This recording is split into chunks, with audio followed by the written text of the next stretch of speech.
Hello दोस्तों, आज के इस वीडियो में हम पढ़ने वाले हैं कक्षा 11 मैथ्स का पहला चैप्टर समुच्चय। समुच्चय के अंदर हम काफ़ी सारी डिटेल में कुछ टॉपिक पर बात करने वाले हैं।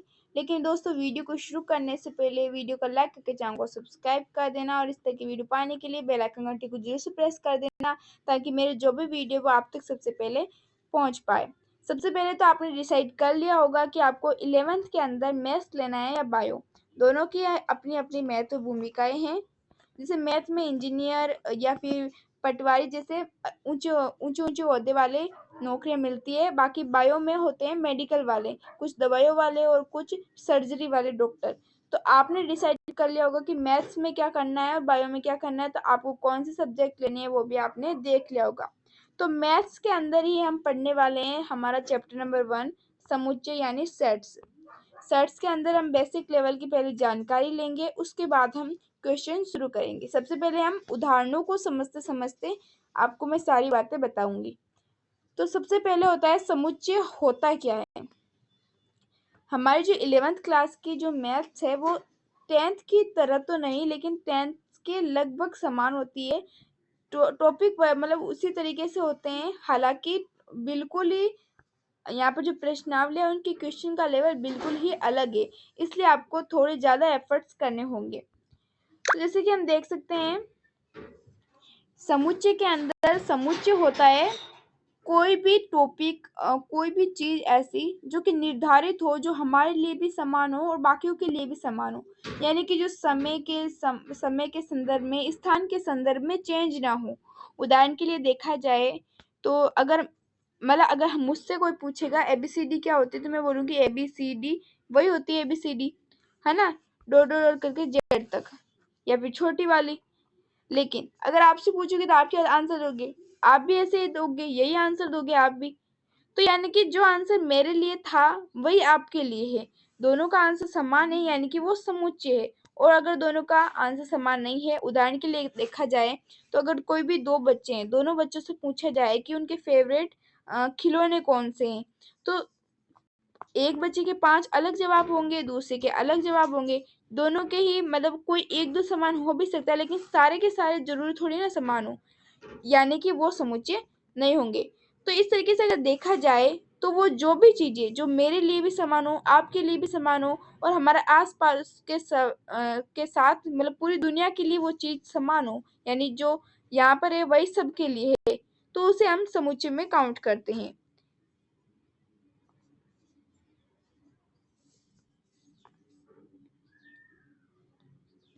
जैसे कि हम एग्जाम्पल की मदद से समझते हैं। यहाँ पर कुछ लिखे हैं 10 से कम विषम प्राकृत संख्या। तो विषम प्राकृत संख्या अगर कोई मुझसे पूछेगा तो मैं भी यही आंसर दूंगी, 1 3 5 7 9।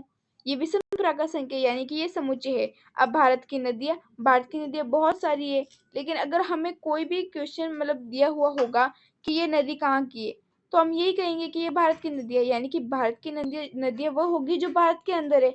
तो अगर हम किससे भी पूछेंगे कि ये नदी कौन सी है, मतलब भारत की नदी कौन सी इनमें से, तो हम पूछेंगे वो नदी कहाँ पर है, वो नदी कहाँ पर, तो यानी कि जो भारत में वो भारत की नदी है। तो उदाहरण के लिए ये भी एक समुच्चय के हिस्सा हुआ। अंग्रेजी के वर्णमाला के हिस्से, ये मैंने अभी आपको एक अल्फाबेट की मदद से समझाया था, यानी कि जो मेरे लिए भी समान हो, आपके लिए भी समान हो। AEIOU मेरे लिए भी अगर मुझसे भी कोई पूछेगा तो मेरा आंसर भी यही होगा और बाकी के लिए भी आंसर यही होगा। त्रिभुज के प्रकार कितने होते हैं, आकार के आधार पर या फिर भुजाओं के आधार पर कितने प्रकार के होते हैं, वो सब डिसाइड है। इसलिए अगर मुझसे कोई पूछेगा तो मैं भी वही आंसर दूंगी, आपसे पूछेगा तो आप भी वही आंसर दोगे। यानी कि जो चीजें फिक्स है, जो मेरे लिए भी समान है, आपके लिए भी समान है, ऐसी चीजें हम समुच्चय में आती है। अब हम प्रश्नावली शुरू करने जा रहे हैं, लेकिन सबसे पहले आपको पता होना चाहिए कि प्राकृत संख्याओं को हम कैसे डिनोट करते हैं, पूर्णांकों को कैसे डिनोट करते हैं, परिमेय संख्याओं को और बाकी संख्याओं को। साथ ही आपको ये भी पता होना चाहिए कि प्राकृत संख्या कैसे कहते हैं, पूर्णांक किसे कहते हैं, जो कि हमने 9th और 10th में जो हमारी पहली दूसरी प्रश्नावली थी वो लगभग इसी लेवल पर थी, है ना। तो उसमें हमने देख लिया था कि पूर्णांक, परिमेय, प्राकृत, पूर्ण संख्याएं ये क्या होती है। अब उसके बाद में हमारा टॉपिक आएगा रोस्टर रूप और समुच्चय निर्माण। समुच्चय को दो तरीकों से मतलब लिखा जाता है। एक तरीका होता है रोस्टर रूप, यानी कि जिसके अंदर हम मंजिला ब्रैकेट, समुच्चय में हर बार मंजिला ब्रैकेट का यूज होता है। ये आपको एक बात आप ऐसे याद रखनी है पूरी तरीके से रट्टे की तरह, है ना, कि समुच्चय का अगर बोला गया, चाहे वो रोस्टर रूप लिखना हो चाहे समुच्चय निर्माण रूप लिखना हो, हमेशा उसे कोष्टक के अंदर, यानी कि इस कोष्टक के अंदर, मंजिला ब्रैकेट किसे कहते हैं इसे, तो मंजिला ब्रैकेट के अंदर ही लिखना है। अब मंजिला ब्रैकेट के अंदर जैसे रोस्टर रूप है, तो रोस्टर रूप का अर्थ होगा जैसे कि हमें कोई भी 1 2 3 4 5 या फिर कोई भी ABCD अगर लिखना हो तो वो रोस्टर रूप हो गया। समुच्चय निर्माण रूप यानी कि हिंदी में, जैसे कि अगर मैं आपको नीचे दिखाऊं तो यहाँ पर मंजिला ब्रैकेट के अंदर AEIOU है, ये रोस्टर रूप है, ये भी रोस्टर रूप है, ये भी रोस्टर रूप हो गए। तो ये से जो अंकों में लिखा हुआ मंजिला ब्रैकेट में अल्फाबेट्स लिखे हुए होते हैं तो वो सीधा मंजिला ब्रैकेट होता है। लेकिन जैसे कि अगर मैं आपको ये बताऊं, ये ABCD, यहाँ पे मंजिला ब्रैकेट तो है लेकिन अंदर हमारे पास में कुछ हिंदी के शब्दों का यूज हुआ है यहाँ पर कि x एक प्राकृत संख्या है जो 42 को विभाजित करती है, यानी कि एक तरह से पूरी डिटेल के बारे में बताया गया है। अब इसे हम रोस्टर रूप में परिवर्तित तो कर सकते हैं, लेकिन ये क्या हो गया, समुच्चय निर्माण रूप। तो ये हो गया हमारा समुच्चय निर्माण रूप और ये हो गया रोस्टर रूप। अब हमारी प्रश्नावली का पहला क्वेश्चन शुरू होता है। पहला प्रश्नावली का समुच्चय जो हमारी पाठ है उसका पहली प्रश्नावली 1.1, इसका पहला क्वेश्चन है कि कौन सा समुच्चय है, अपने उत्तर का औचित्य बताइए, यानी कि उसका कारण भी बताना है हमें। जैसे पहला है J अक्षर से प्रारंभ होने वाले वर्ष के सभी महीनों का संग्रह, तो वो होता है जनवरी होता है एक होता है जून और एक होता है जुलाई। जनवरी की ये मतलब पूरे साल के ये 3 ही महीने होते हैं जो जय से शुरू होते हैं, है ना, अंग्रेजी वर्णमाला में। तो हमें उन्हें ही लिखना है मंजिला ब्रैकेट करके, जनवरी को इंग्लिश में लिखना है, फिर जून और फिर जुलाई, फिर मंजिला ब्रैकेट बंद। ये मैं इसका रोस्टर रूप लिख दिया, ठीक है। लेकिन अब ये समुच्चय है या नहीं, ये समुच्चय है, क्योंकि अगर कोई मुझसे पूछेगा कि जे अक्षर से प्रारंभ होने वाले वर्ष के महीनों का बताइए, तो मैं भी वही बताऊंगी, जनवरी जून जुलाई, और अगर आपसे पूछोगे तो वो भी यही बताएंगे, है ना, यानी कि आंसर समान है, यानी कि ये समुच्चय है, ठीक है, यही इसका कारण है। 10 सबसे अधिक प्रतिभाशाली लेखकों का संग्रह। तो अगर मुझसे कोई 10 अच्छे लेखक पूछेगा तो मैं अपनी तरफ से अलग बताऊंगी, और आपसे अगर पूछेगा तो आप अलग बताओगे, यानी कि हम दोनों के आंसर समान हो ही नहीं सकते। हम दोनों की मतलब पसंद में लेखक कोई समान नहीं हो सकता, इसलिए ये समुच्चय नहीं है। इस तरीके से तीसरा, विश्व के सर्वश्रेष्ठ 11 बल्लेबाजों का संग्रह, तो वो भी आपकी दृष्टि में अलग बल्लेबाज होंगे, मेरी दृष्टि में अलग बल्लेबाज होंगे, तो ये भी समुच्चय नहीं है। आपकी कक्षा के सभी बालकों का संग्रह, अगर आपको किसी कक्षा में खड़ा हो कर दिया जाए और आपसे पूछे कि आपकी क्लास में कितने विद्यार्थी है, और अगर दूसरे किसी बच्चे से पूछा जाए तो दोनों का आंसर समान ही तो होगा। यानी मान लो आपके क्लास में 44 बच्चे हैं, 44 विद्यार्थियों में से अगर आपको खड़ा कर दिया जाए, पूछे कि आपकी क्लास में कितने बच्चे, तो आप कहोगे 44। आपकी क्लास में से अगर किसी और से खड़ा कर दिया जाए तो वो भी कहेगा 44, यानी कि दोनों का आंसर समान है। तो ये इस तरीके से समुच्चय है, ठीक है।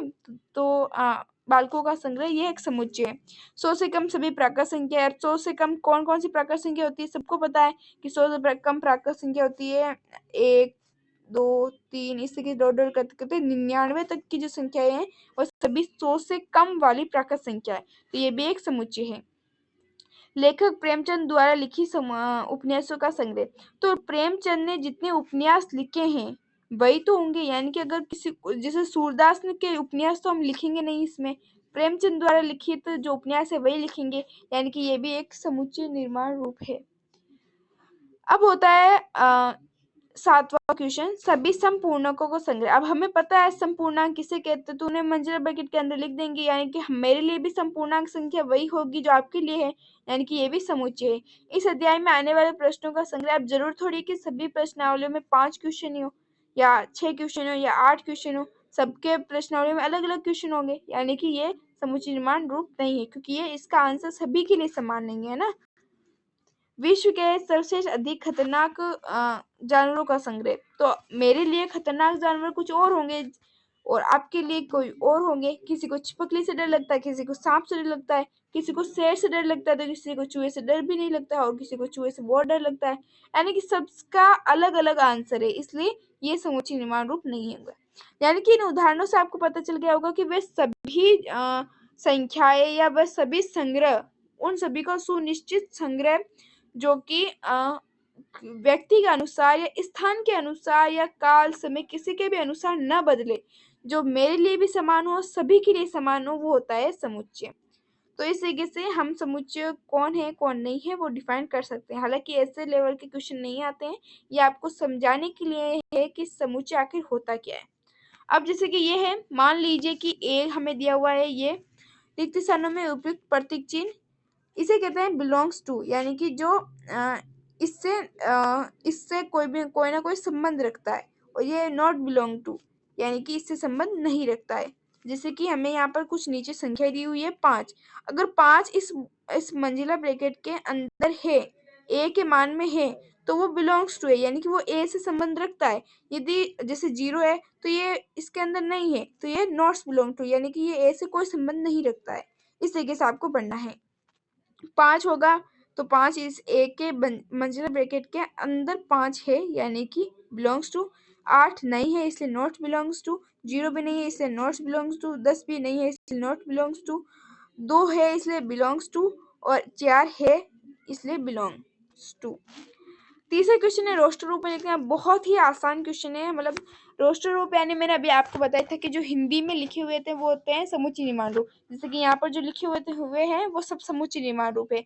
और दूसरा होता है रोस्टर रूप, यानी कि अंकों में या अल्फाबेट में। जैसे कि हमें पहला दिया हुआ है एक्स, एक्स के बीच में जो 2 बिंदु है इसे कहते हैं सच दैट। ठीक है, SUCH that, such that. Okay, तो ये हो गया सच दैट। अब जैसे दिया हुआ है ए है एक्स सच दैट एक्स एक पूर्णांक है और -3, मतलब एक्स का मान -3 से लेके 7 तक है। तो -3 और 7 के अंदर आने वाली जो संख्या है, यानी कि -2 मंजिला ब्रैकेट के अंदर -2 -1 डॉट डॉट करते 6 तक, इस तरीके की जो मंजिला ब्रैकेट के अंदर जो संख्या है वो एक्स का मान है।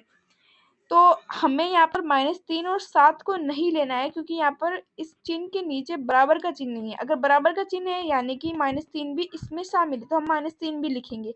लेकिन अगर बराबर का चिन्ह नहीं है तो -3 को नहीं लिखेंगे और ना ही 7 को लिखेंगे। ठीक है, अगर 7 है, बराबर 7 के आगे जो चिन्ह है उसके नीचे बराबर का चिन्ह है तो हम 7 लिखते हैं, और अगर नहीं है तो हम 7 नहीं लिखेंगे। ये आपको थोड़ा सा डिफरेंस पता होना चाहिए। अब बाकी इसी तरीके से जैसे बी का मान एक्स, एक्स संख्या 6 से कम, प्राकृत संख्या 6 से कम, प्राकृत संख्या 1 से लेके 5 तक, तो वो मंजिला ब्रैकेट के अंदर लिख दो, वो रोस्टर रूप हो जाएगा।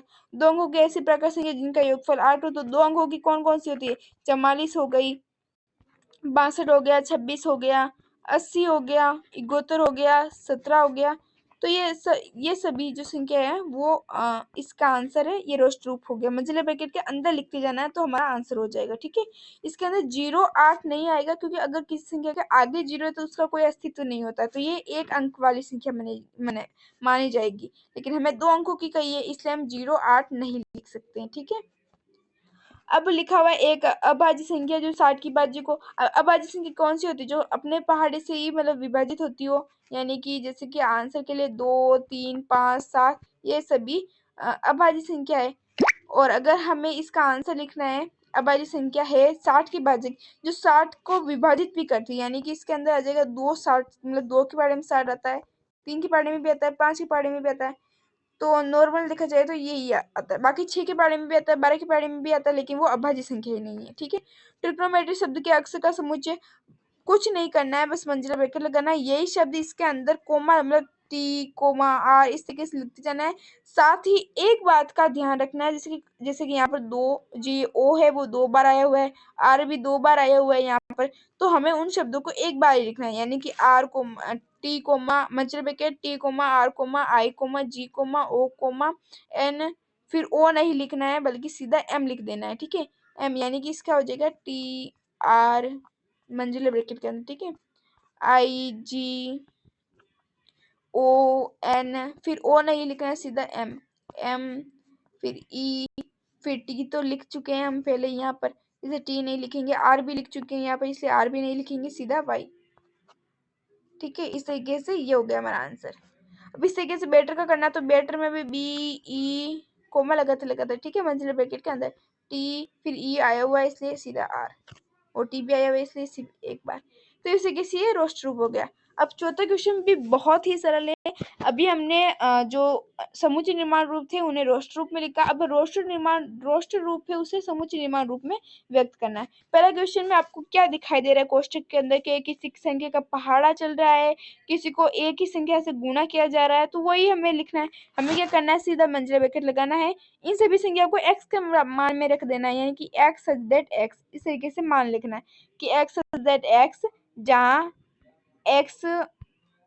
x 3 की भाजक है, 3 का गुणज है, ठीक है, x 3 का गुणज है, या फिर x 3x है, इस तरीके से कह सकते हैं।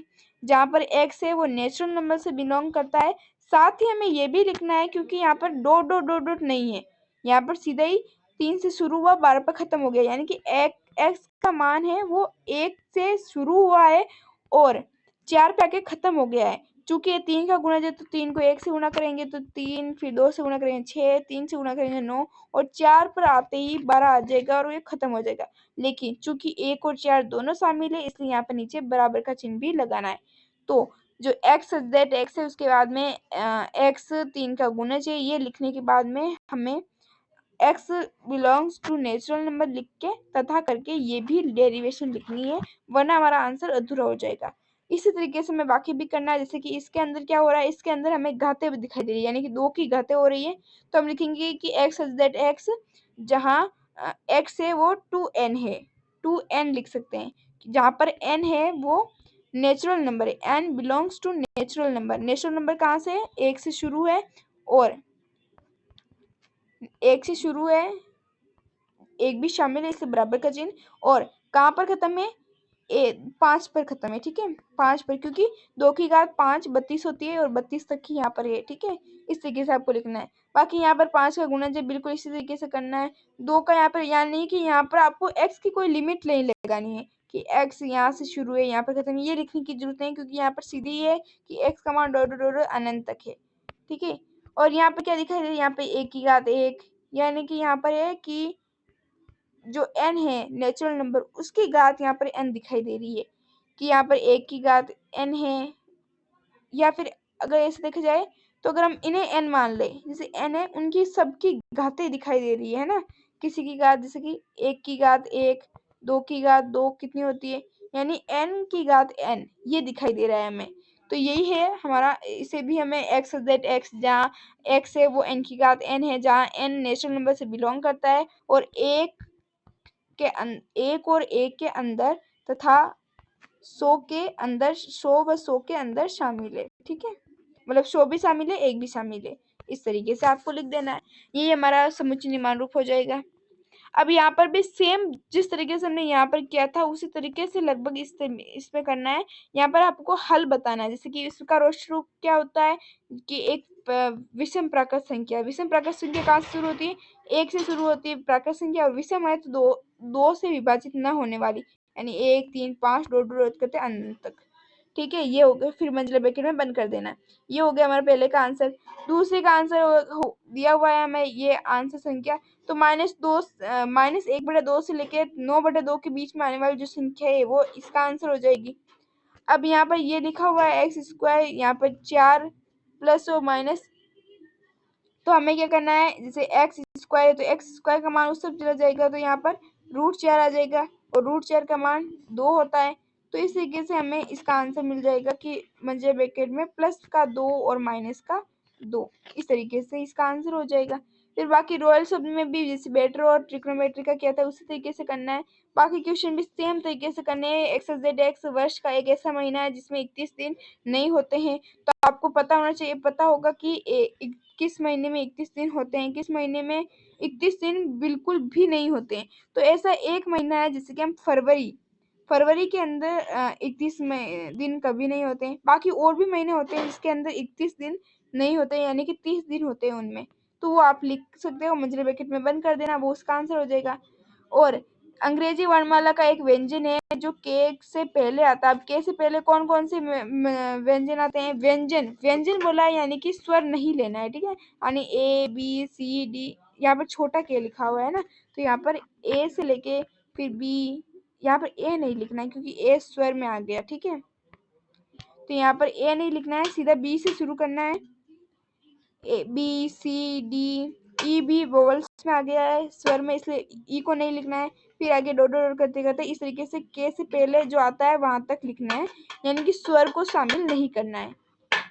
अब नीचे है मिलान करना है। मिलान करना तो इसमें रोष रूप और जो मतलब समुच्चय निर्माण रूप है उनका मिलान करना है। तो यहाँ पर अगर पहला देखा जाए तो वो हाँ 6 के भाजक है जो 6 से विभाजित होते हैं और प्राकृत संख्या हैं, ठीक है। अब आप कहोगे कि यहाँ पर इससे भी मिलान कर देते, लेकिन यहाँ पर अभाज्य लिखा हुआ है और अगर अभाज्य आया हुआ है तो वहां पर 1 और 6 नहीं आना चाहिए। यदि आया हुआ है तो वो प्राकृत संख्या में आ गया, ठीक है। 2 और 3 हाँ ये है जो भाजक संख्या है और अभाजित भी है, ठीक है। 6 की भाजक भी है और अभाज्य भी है। और मैथमेटिक्स का यहाँ पर रोस्ट रूप लिखा गया है, सीधा दिख रहा है, और यहाँ पर जो है 10 से कम विषम प्राकृत संख्या लिखी हुई है, तो वो यहाँ पर मिलान हो जाएगा। इस तरीके से हमारी ये प्रश्नावली इस तरीके से नॉर्मल तरीके से समाप्त हो जाएगी। उम्मीद करूंगी कि आपको ये प्रश्नावली समझ में आ गई होगी।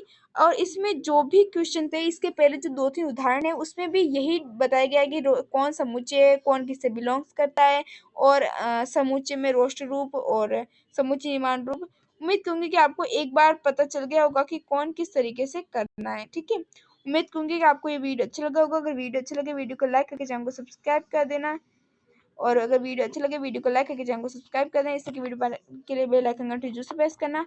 हम मिलेंगे आपको रोजाना इससे कि मजेदार वीडियो के साथ, और अगले वीडियो में मिलेंगे प्रश्नावली 1.2 के साथ।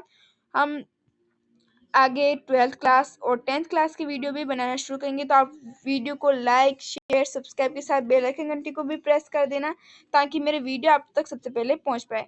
मिलता है आपसे अगले वीडियो में, तब तक के लिए धन्यवाद। Thanks for watching.